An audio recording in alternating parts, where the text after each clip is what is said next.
चलिए आ जाइए। नमस्कार, स्वागत, सत्कार, अभिनंदन, राम राम, जय श्री कृष्ण, राधे राधे। कैसे हैं आप सभी?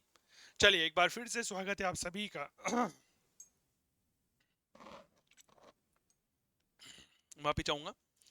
हम तुगलक राजवंश पर परिचर्चा कर चुके थे फर्स्ट ग्रेड स्कूल लेक्चर के परिप्रेक्ष्य में, और आज बात कर रहे हैं तुगलक राजवंश के कुछ महत्वपूर्ण टेस्ट के बारे में।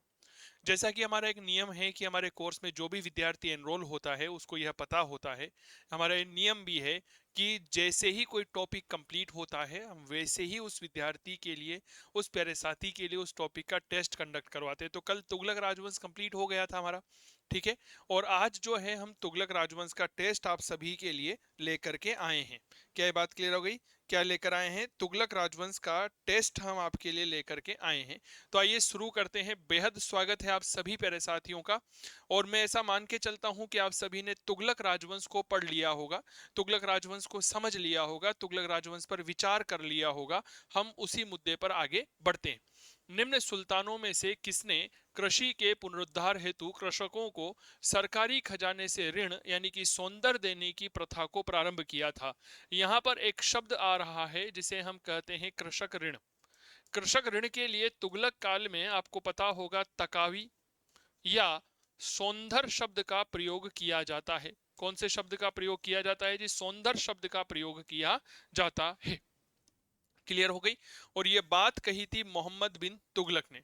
आप याद करिए, मोहम्मद बिन तुगलक ने कई सारी योजनाएं चलाई थी, और उन योजनाओं की वजह से मोहम्मद बिन तुगलक का खजाना खाली हो गया था, तो इसने दोहाब में कर वृद्धि कर दी। लेकिन इसका दुर्भाग्य ऐसा था कि सिर मुंडाते ही ओले पड़े। समझ में आई बात? यानी कि जैसे ही दोहाब में कर वृद्धि की गई, ठीक उसी वर्ष दोहाब में अकाल पड़ गया था, ठीक है। और जैसे ही दोहाब में अकाल पड़ा, तो मेरे प्यारे साथियों इसको वहां के किसानों के लिए 2 करोड़ टन का वार्षिक ऋण के रूप में देना पड़ा। क्लियर हो गई बात? तो याद रखिएगा, यह मोहम्मद बिन तुगलक है जिसने ऋण यानी कि सौंदर्य देने की प्रथा को प्रारंभ किया था। यह बात याद रखना। इसे ही हम तकावी कहते हैं, और इसे ही क्या कहते हैं? सौंदर्य कहते हैं। और कितना दिया था तो यह भी आपको पता होगा, इसने जो 2 करोड़ टन का दिया था। अगला प्रश्न, निम्नलिखित में से किस सुल्तान के काल में फिरदोसिया सूफियों को उत्पीड़न और प्राण दंड झेलना पड़ा था? ठीक है। फिरदोसी सूफी जो होते हैं, इनको उत्पीड़न झेलना पड़ा, है ना। इनको कहीं ना कहीं प्राण दंड तक की सजा देनी पड़ी, ठीक है। इस्लाम के कानूनों और उलेमा वर्ग के राज्य में शासन की प्रधानता प्रदान करी थी। सिया, सूफी, मुहदिया, महदिया आदि विद्रोह इसके समय हुआ था।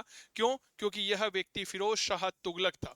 फिरोज शाह तुगलक जो है वह कट्टर सुन्नी मुसलमान था सर। यह कौन था? याद रखिएगा, यह कट्टर सुन्नी मुसलमान था। और इसी के द्वारा कहीं ना कहीं इसी के शासनकाल में जो है वह क्या हुआ था, फिरदोसियों का दमन किया गया था, महदवियों ने आंदोलन किया था। समझ में आ गई? इसी फिरोज तुगलक, देखो फिरोज तुगलक जो है ना, इसको कट्टर धार्मिक नीति की वजह से जाना जाता है, आपको यह पता होगा।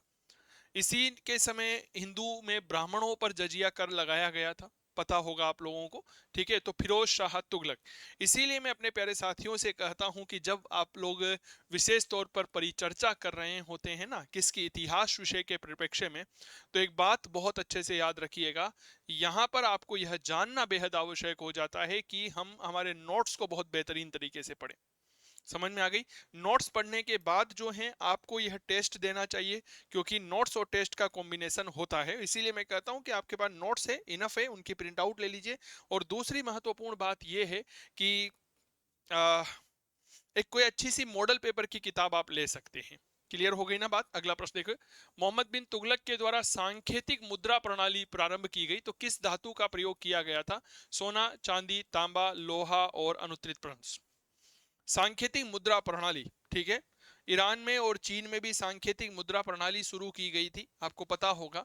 और इसने जो तांबा का जीतल सिक्का होता है, उस तांबे के जीतल सिक्के को चांदी के टंका सिक्के के बराबर का मूल्य प्रदान कर दिया था, ठीक है। तो यहां पर आपका सही जवाब हो जाता है क्या? तांबा। समझ में आ गई क्या बात? बहुत बढ़िया। मीनाक्षी हमारे बीच में है, अनीता जुड़ी हैं, स्वागत है आप सभी प्यारे साथियों का। बेसिकली लाइव तो विद्यार्थी देखते ही नहीं है, रिकॉर्डेड ही देखते हैं। खैर कोई बात नहीं है, सबका अपना अपना वो होता है। अगला प्रश्न देखिए, इब्न बतूता के अनुसार दिनार नामक स्वर्ण मुद्राओं का प्रचलन किसने किया था? देखो इब्न बतूता कौन था, तो आपको यह पता होगा, यह मोरक्को का यात्री था। ठीक है, मोहम्मद बिन तुगलक के शासनकाल में भारत आया, दिल्ली का काजी बना और किताब उल रहला नाम की किताब इसने लिखी थी। यह मालदीव गया था, चीन जाने के लिए भेजा गया, पर रास्ते में जहाज खराब हो गया तो वापस लौट आया और फिर यह मोरक्को चला गया था। आपको यह पता होगा कि इस मोरक्को के यात्री इब्न बतूता ने जो रहेला लिखी थी, यह मोरक्को में जाकर के लिखी थी, इसीलिए इसके इतिहास में किसी भी प्रकार का कोई दबाव नहीं है। ठीक है, यह बात बहुत अच्छे से समझिएगा। तो दिनार नाम की स्वर्ण मुद्रा जो है वह मोहम्मद बिन तुगलक के द्वारा चलाई गई थी। अगला प्रश्न देखिए, इब्न बतूता प्रसिद्ध मुस्लिम अन्वेषण था। अन्वेषक का मतलब होता है खोज करने वाला, या हम कह सकते हैं खोज करता। जो मोहम्मद बिन तुगलक के शासनकाल में भारत आया वह किस देश का था? Afghanistan, Morocco, Iraq, Iran. अनुत्तरित प्रश्न है, बताओ। एक प्रश्न देखिए कि इब्न बतूता एक प्रसिद्ध अन्वेषक था जो मोहम्मद बिन तुगलक के शासनकाल में भारत आया था, वह किस देश का था? याद रखिएगा, यह अफ्रीकी देश मोरक्को का रहने वाला था। समझ में आ गई क्या बात? चलो अगला प्रश्न देखिए, इब्न बतूता को किसने दिल्ली का काजी और चीन का राजदूत बनाया? इब्न बतूता जो है इसको किसने दिल्ली का काजी और चीन का राजदूत बनाया था? बहुत बढ़िया प्रश्न है। कुतुबुद्दीन ऐबक, जलालुद्दीन फिरोज तुगलक, मोहम्मद बिन तुगलक, जलालुद्दीन फिरोज खिलजी, मोहम्मद बिन तुगलक और खिज्र खान। चीन का राजदूत बनाया था, किसने बनाया था? बहुत बढ़िया प्रश्न है, बहुत अच्छे से समझिएगा। तो आपको पता होगा 14 वर्षों के लिए भारत आया था और मोहम्मद बिन तुगलक ने इसे चीन का राजदूत बनाया था। अगला प्रश्न, किसने कहा कि कुछ हिंदू जानते हैं कि इस्लाम सच्चा धर्म है पर वह इस्लाम कबूल नहीं करते? अल बरूनी, निजामुद्दीन औलिया, बरनी, शेख सरहिंद और अनुत्तरित प्रश्न है। यहां पर आपके समक्ष एक कथन दे रखा है और इसमें कह रखा है कि किसने कहा था।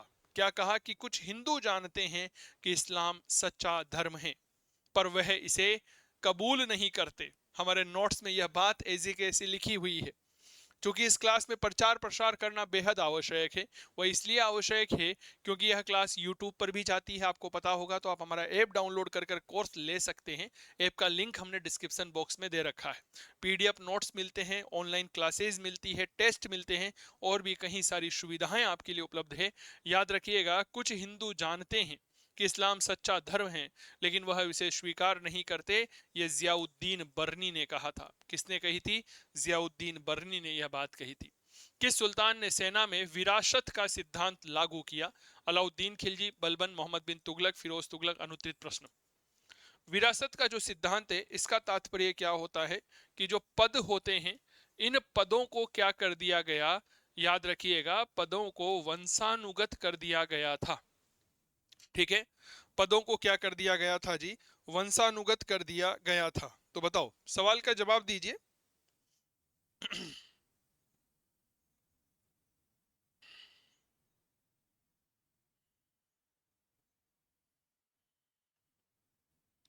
पदों को वंशानुगत कर दिया गया था।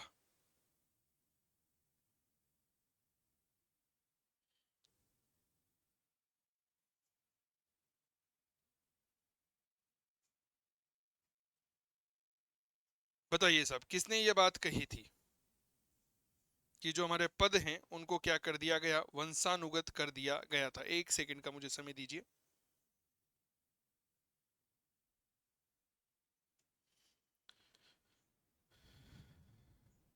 चलिए साहब, याद रखिएगा, पदों को वंशानुगत करने वाला व्यक्ति कौन था? फिरोज तुगलक था। कौन था? फिरोज तुगलक था जिसने इन पदों को वंशानुगत कर दिया था। क्लियर? अगला प्रश्न देखिए, तुगलक साम्राज्य विभक्त था 16 मुक्त यानी कि प्रांतों में, 19 मुक्तों में, 23 मुक्तों में, 27 मुक्तों में। अनुत्तरित प्रश्न। देखिए यहां पर जो मुक्त होते हैं, इस मुक्त का तात्पर्य क्या होता है? प्रांत होते हैं यानी कि राज्य होते हैं। तुगलक साम्राज्य की अगर परिचर्चा करते हैं तो आपको यह पता होगा कि सर्वाधिक साम्राज्य विस्तार, सर्वाधिक जो साम्राज्य था, सर्वाधिक साम्राज्य यह किसका था? यह मोहम्मद बिन तुगलक का था। क्लियर हो गई। और कितने प्रांत थे इसके प्रांतों में? तो याद रखिएगा 23 प्रांत थे। कितने प्रांत थे? 23 प्रांत थे। क्लियर। चलो अगला प्रश्न देखो। स्वर्ग द्वारी नामक शिविर किस सुल्तान से संबंधित था? अलाउद्दीन खिलजी, गयासुद्दीन तुगलक, मोहम्मद बिन तुगलक, फिरोज तुगलक। अनुत्तरित प्रश्न है। स्वर्ग द्वारी नाम का एक शिविर था। हेलो, हाँ जी जी, अभी मैं क्लास में हूं। चलिए बताइए।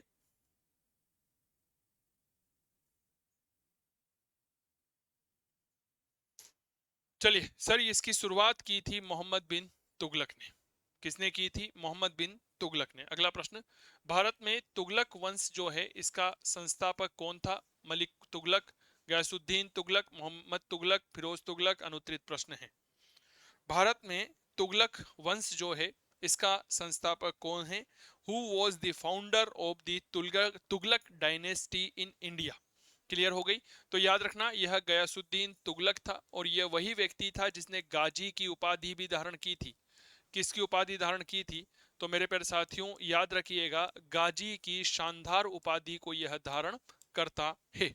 अगला प्रश्न, निम्नलिखित में से किस शासक ने खुद मुकद्दम के पुराने अधिकार जो है उन्हें बहाल कर दिए? गयासुद्दीन तुगलक, मोहम्मद तुगलक, फिरोज तुगलक, सिकंदर लोदी। अनुत्तरित प्रश्न, खुद मुकद्दम और जो हमारे चौधरी हुआ करते थे, जो गांव के स्थानीय जमींदार वर्ग थे, उनका जो अधिकार अलाउद्दीन खिलजी के द्वारा समाप्त कर दिए गए थे, इनको वापस बहाल करने वाला व्यक्ति कौन था? ठीक है, तो याद रखना यह था गयासुद्दीन तुगलक। कौन था भैया? तो याद रखना गयासुद्दीन तुगलक अलगाजी। दिल्ली दूर है का नारा किस सुल्तान से संबंधित है? गयासुद्दीन तुगलक, मोहम्मद तुगलक, अलाउद्दीन खिलजी, खुसरो शाह। अनुत्तरित प्रश्न है। दिल्ली दूर अस्त, यह बात किसने कही थी? बहुत बढ़िया प्रश्न है, बहुत गजब का प्रश्न है। प्रश्न है दिल्ली दूर है, यह बात याद रखिएगा बेसिकली निजामुद्दीन औलिया ने कही थी। किसने कही थी? तो मेरे दोस्त समझिएगा, यह बात कही गई थी निजामुद्दीन औलिया के द्वारा। और औलिया ने यह बात किसके परिप्रेक्ष्य में कही थी? यह बात कही थी गयासुद्दीन तुगलक के परिप्रेक्ष्य में। और यह बात किससे कही थी? यह कही थी मोहम्मद बिन तुगलक से, जिसका ही पूरा नाम मोहम्मद एमबीटी यानी कि मोहम्मद बिन तुगलक होता है। जब कही थी, जब गयासुद्दीन तुगलक बंगाल अभियान पर गया हुआ था, तो दिल्ली के पास में एक अफगानपुर नाम का कस्बा होता है। उस अफगानपुर नाम के कस्बे में एक लकड़ी का महल तैयार किया जाता है। और लकड़ी के महल के गिर जाने की वजह से जो है वह किसका देहांत हो जाता है? कौन मर जाता है? गयासुद्दीन तुगलक अलगाजी मर जाता है। समझ में आ गई क्या बात? चलो अच्छा, एक बात बताओ, ये जो मैं प्रश्नोत्तर करवा रहा हूं, इससे आपकी जो चीजें हैं जो पढ़ चुके हैं, नोट्स के माध्यम से पढ़ चुके हैं, वह रिवाइज हो रही है नहीं हो रही है? आनंद आ रहा है नहीं आ रहा? आनंद आना चाहिए, यह बात हमेशा समझिएगा। अगला प्रश्न देखो, हुनूज दिल्ली दूर अस्त किस सुल्तान को संबोधित कथन है? प्रश्न देखो, प्रश्न वही है ना, लेकिन बस प्रश्न का जो रूप है वह बदल दिया है। किस सुल्तान को संबोधित है, यानी कि को का मतलब है किसके लिए कहा गया है। ठीक है, अलाउद्दीन, गयासुद्दीन, मोहम्मद तुगलक, फिरोज तुगलक। अनुत्तरित प्रश्न, छोटे छोटे चीजों को देखना पड़ता है।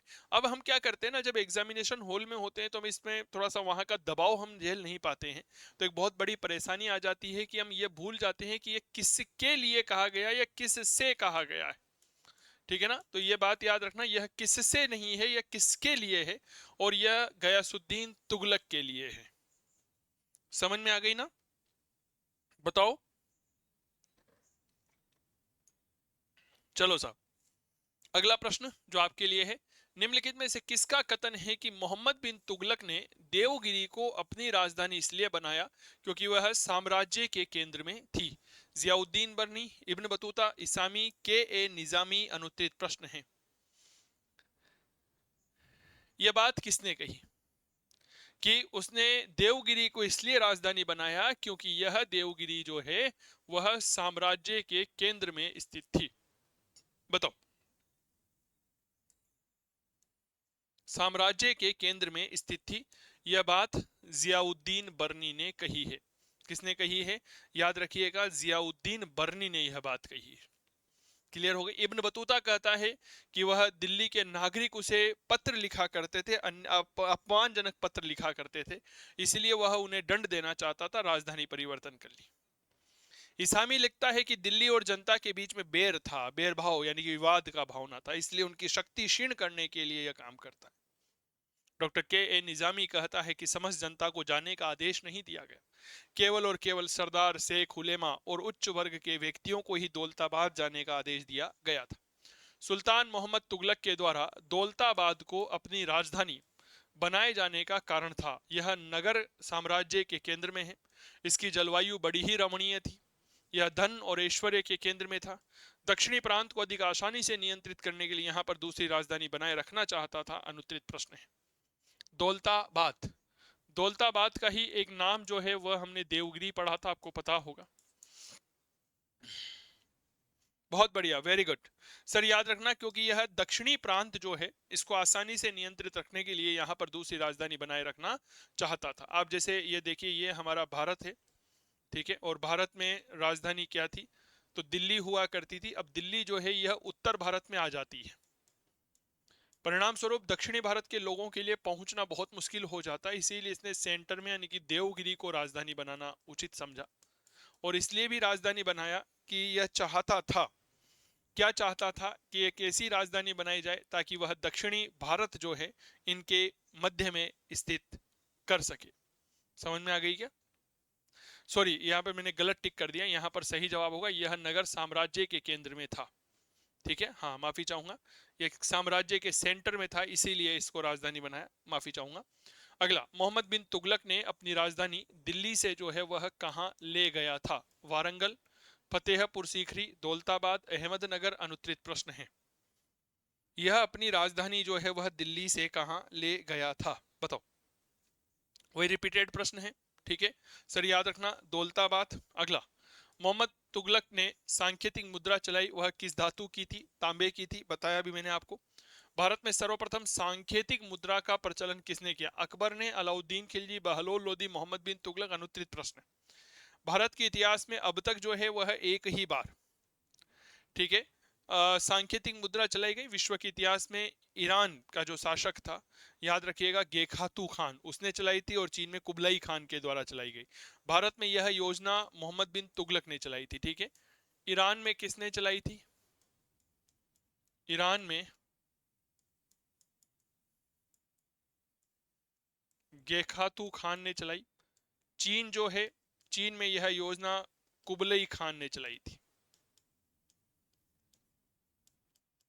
क्लियर? चलो अगला प्रश्न।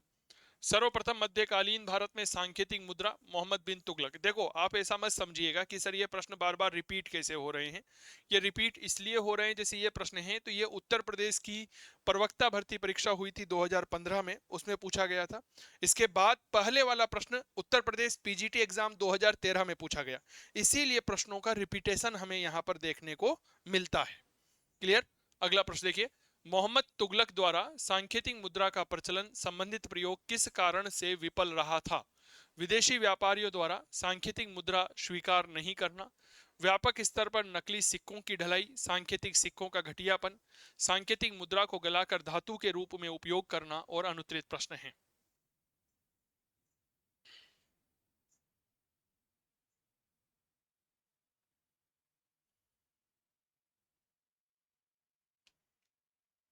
बताओ साहब।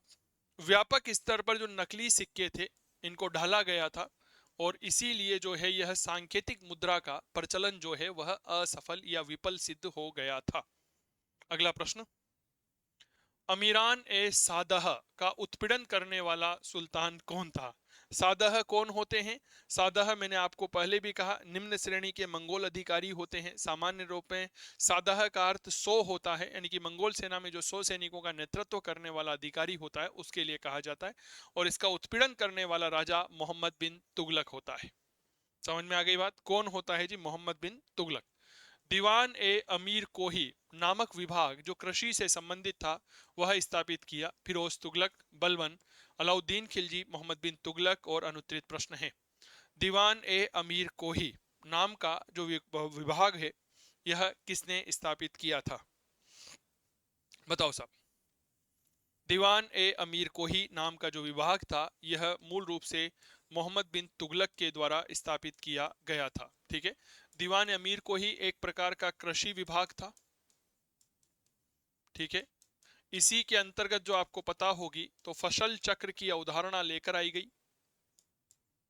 क्या लेकर आई गई?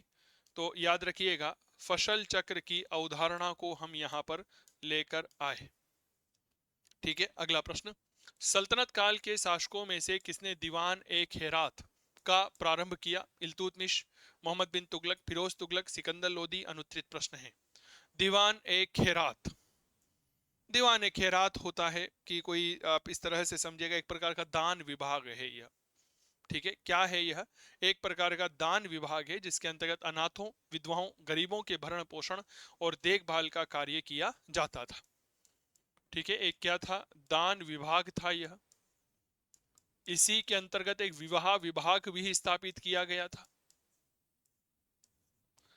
जिसका मुख्य उद्देश्य गरीब कन्याओं का विवाह करना होता था और यह फिरोज तुगलक ने स्थापित किया था। फिरोज तुगलक के बारे में आप सभी बहुत अच्छे से जानते हैं कि फिरोज तुगलक वही राजा है जिसने न केवल एक दान विभाग की स्थापना की अपितु फिरोज तुगलक ने दीवान खेरात के अलावा दारुल सफा की स्थापना करी, दीवान बंदनगान की भी स्थापना की थी। ठीक है। सार्वजनिक निर्माण विभाग की भी वह स्थापना करता है। बली और अमीर के पदों को किसने पृथक कर दिया? बली नहीं होता है, वली होता है। तो वली और अमीर यानी कि न्यायिक और प्रशासनिक कार्य करने वाले दो अधिकारी होते थे। एक ने इनके पदों को अलग अलग कर दिया। यह कौन है? ठीक है। बलबन, मोहम्मद तुगलक, अलाउद्दीन खिलजी, गयासुद्दीन तुगलक। अनुत्तरित प्रश्न है, बताओ।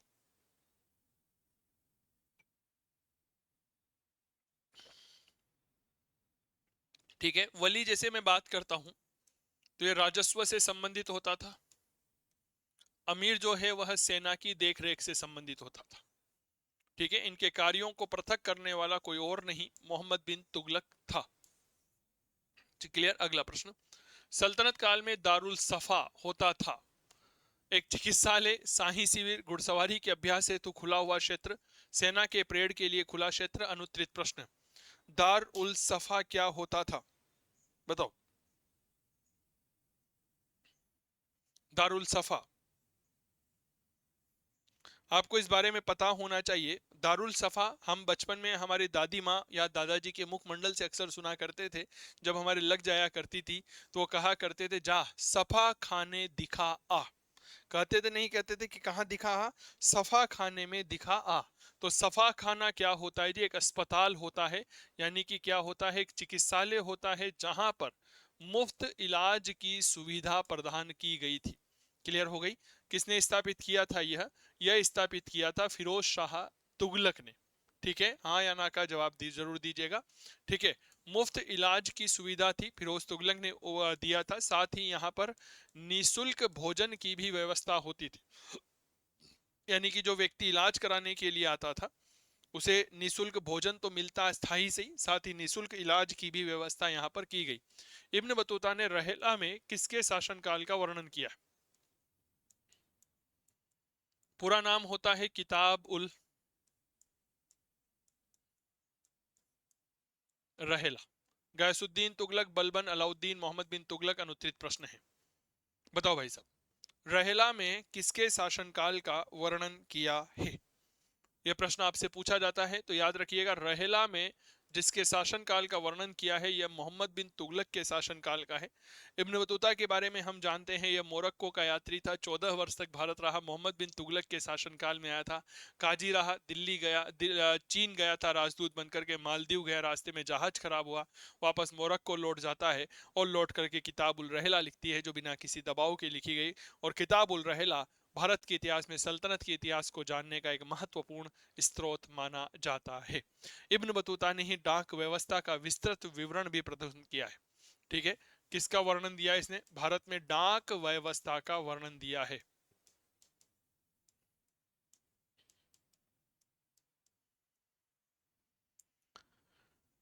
रहला का लेखक इब्न बतूता है, रिपीटेड सवाल है। मोरक्कन यात्री इब्न बतूता को किसके शासनकाल में दिल्ली का प्रमुख काजी नियुक्त किया गया था? मोहम्मद बिन तुगलक के शासनकाल में। इब्न बतूता किसके शासनकाल में भारत आया? सर मोहम्मद बिन तुगलक के शासनकाल में भारत आया था। मोहम्मद बिन तुगलक के शासनकाल में भारत आने वाला विदेशी यात्री कौन था? इब्न बतूता था। कहाँ का रहने वाला था? याद रखिएगा, मोरक्को का रहने वाला था। सुल्तान मोहम्मद बिन तुगलक के शासनकाल को, शासन क्षेत्र को हिंद और सिंध का नाम किसने दिया? देखो साहब, कितना गजब का प्रश्न है।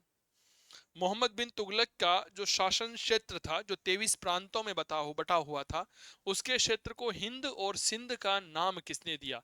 जियाउद्दीन बरनी, इब्न बतूता, याहिया बिन अहमद, सर हिंदी, अब्दुल मलिक इसामी और अनुत्तरित प्रश्न है। बताओ भाई साहब।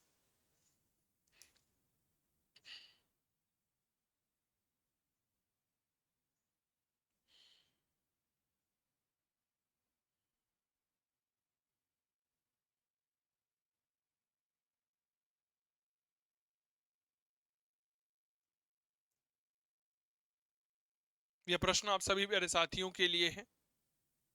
बहुत बढ़िया मीनाक्षी। सर याद रखना, यहां पर जो नाम दिया गया था, यह नाम दिया है किसने? यह नाम दिया है इब्न बतूता ने। इब्न बतूता ने ही मोहम्मद बिन तुगलक के शासन क्षेत्र को क्या कहा है? सिंध और हिंद का नाम दिया है। क्लियर हो गई? चलो आगे बढ़े।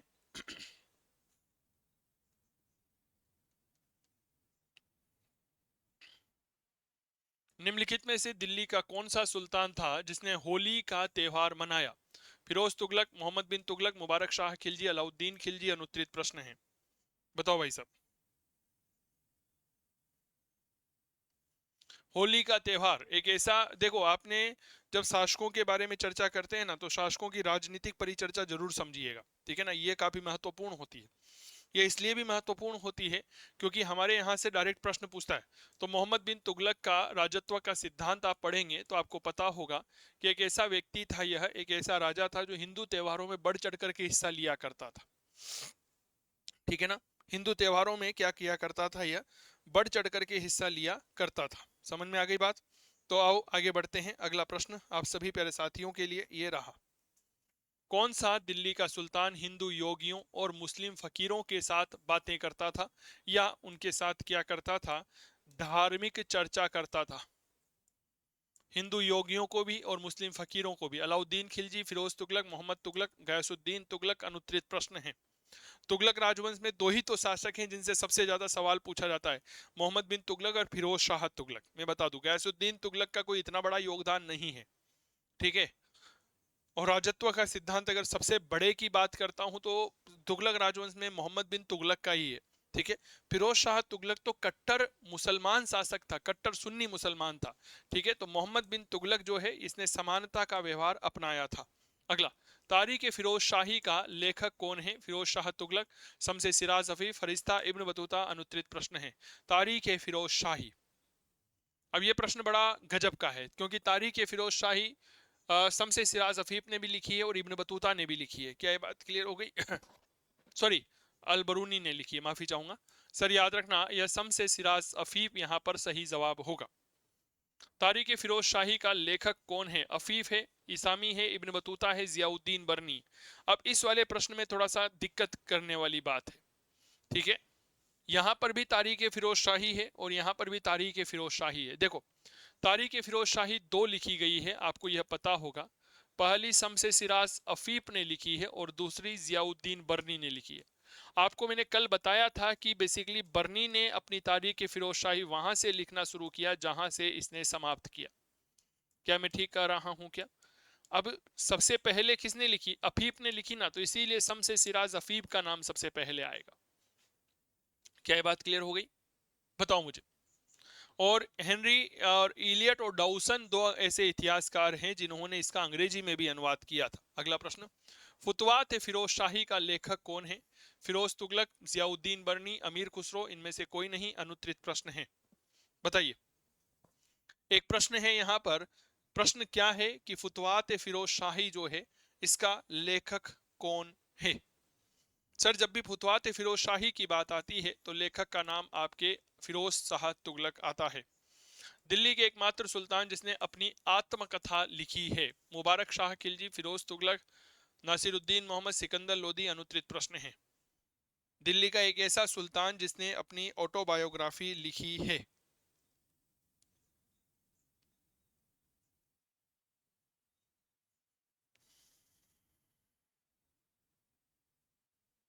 ये बहुत बढ़िया प्रश्न है सर। याद रखना, दिल्ली का एक ऐसा सुल्तान जिसने अपनी आत्मकथा लिखी है, यह कोई और नहीं है, फिरोज तुगलक है।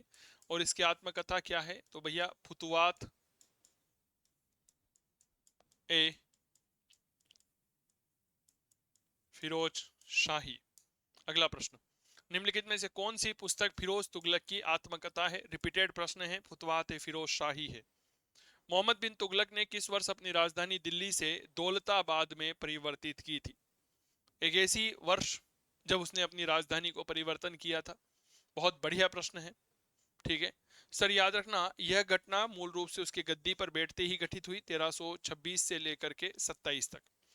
ठीक है, तो ये थे मोहम्मद बिन तुगलक या तुगलक साम्राज्य के कुछ शानदार प्रश्न, विशेष तौर पर जो आप लोगों के साथ परिचर्चा करनी थी। उम्मीद करता हूं आपको यह सेशन अच्छा लगा होगा। आप स्वस्थ होंगे, मस्त होंगे, तंदुरुस्त होंगे। इसी तरह पढ़ते रहें, करते रहें, और इतिहास की बात चंदू जैन के साथ।